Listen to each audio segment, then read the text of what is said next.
Why does planning matter for a research project? Because you really need to be able to envisage what you're going to end up with at the end. So the best research takes time to plan, consider all angles and to execute. Planning is absolutely critical for the project, not only to make sure that you've got the right study design, but to make sure that the data that you collect and the way that you collect it actually helps address the aims and the research questions that you have.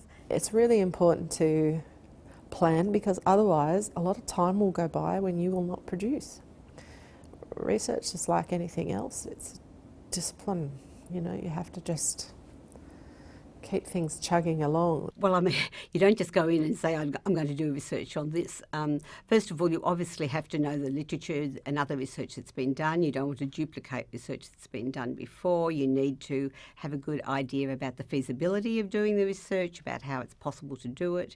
So research planning is one of the trickiest things to get right, I think, in terms of being able to map out your project from day one right through to closure and, you know, full dissemination of your project. I think it's really important to have a plan with research, because if we knew the answers with research in the first place, we wouldn't be doing research. The whole point about research is discovery, so you don't actually really know what you're going to find out, which is both exciting but also really challenging. With ethics and with those considerations that should be considered up front, and as many possibilities as might be reasonably expected should be pre-thought. There's also, I suppose, a point that, you know, that you do want to do a lot of planning, but you also want to be flexible, because you know, in many cases you don't really understand what opportunities you'll get to interview particular people until you get there. So planning's good, but a bit of flexibility in the research design is also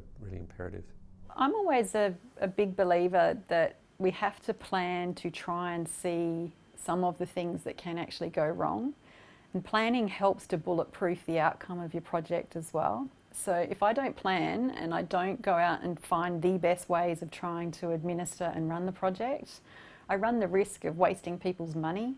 I also waste people's time. Like, there's no point in running surveys or doing observations or working with partners to deliver a nothing result.